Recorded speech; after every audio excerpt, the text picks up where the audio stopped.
C'était vraiment une période, la période des années 60, une décennie où on se posait la question ce qui allait advenir du monde dans cette période-là. C'est aussi la période où il y a eu énormément de mouvements militants qui sont nés, les Civil Rights Movements, tous les mouvements anti-impérialistes, anticolonialistes, et j'en cite que quelques-uns. Mais c'était vraiment une période, les années 60, où il y avait une vraie conscience politique, mais pas juste une conscience politique, où il y avait une solidarité globale.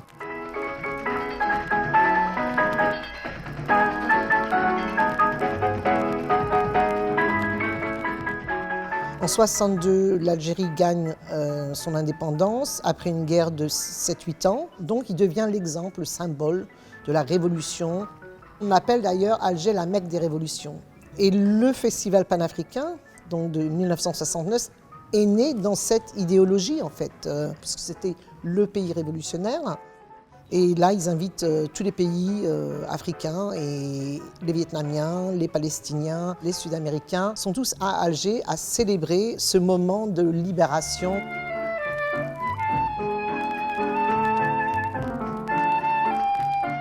Mais ce qui est important de comprendre, c'est que cet événement était vraiment culturel.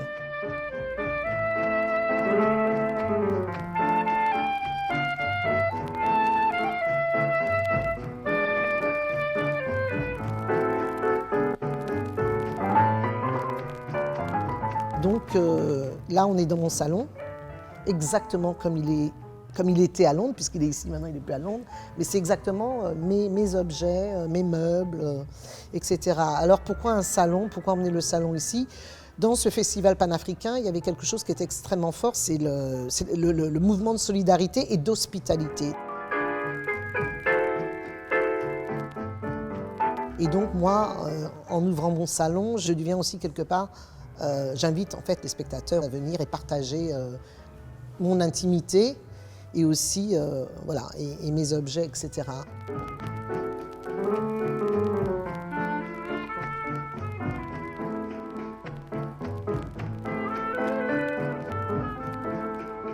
Je suis aussi quelqu'un qui suis très intéressé par les archives, mais aussi très intéressé par les objets anciens, on va dire. Je chine beaucoup à Londres, je chine beaucoup à Paris, mais je chine beaucoup à Alger aussi.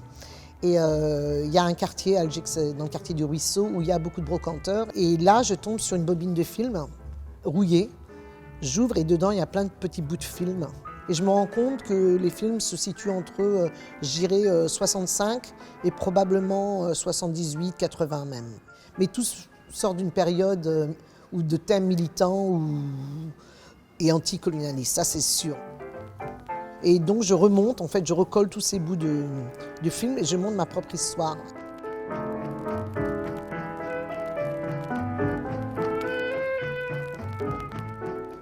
Il est important de savoir que malgré que certaines de mes œuvres explorent les thèmes postcoloniaux de l'Algérie, de la France, de l'Angleterre, etc., il y a aussi des œuvres qui ne sont pas liées du tout à ce genre de thème.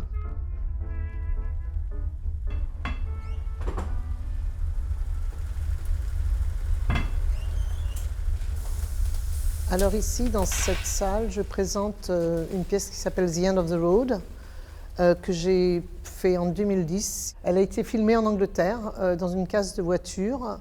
Il est important quand même de mentionner que c'était une commande d'un musée au Qatar. Et j'ai voulu faire une œuvre en rapport avec justement cette industrie du pétrole qui vient de cette région-là. Et donc la case de voiture, évidemment, était pour moi un lieu approprié.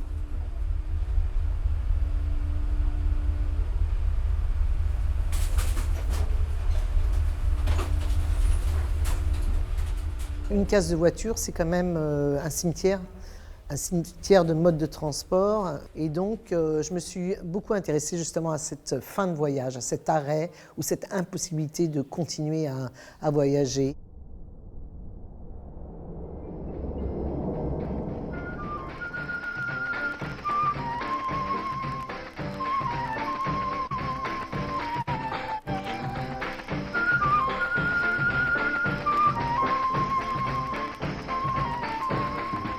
Alors ce projet s'appelle Laughter in Hell. Alors là, on est vraiment pour le coup dans l'humour.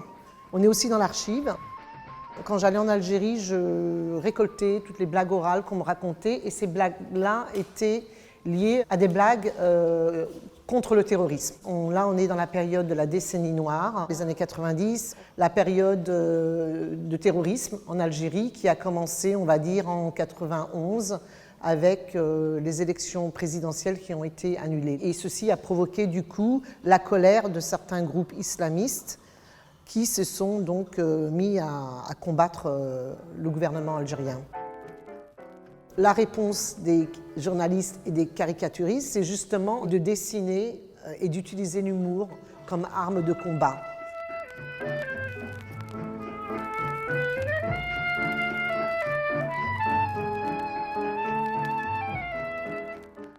Mustapha Ben Fodil, ici, un journaliste d'El Watan, parle justement très bien du rôle du journaliste dans cette guerre contre le terrorisme. Et aussi, il raconte un peu cette espèce de génocide intellectuel qu'il y a eu dans cette période-là, les 103 journalistes qui ont été tués. Donc voilà, donc c'est une pièce qui parle de cette période-là, une fois de plus une période oubliée.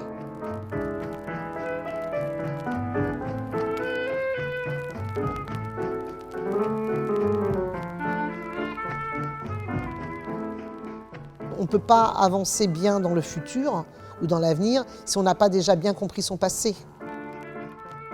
Moi, c'est vraiment, ça part toujours du personnel ou de l'autobiographique et ça s'ouvre vers le collectif et l'universel.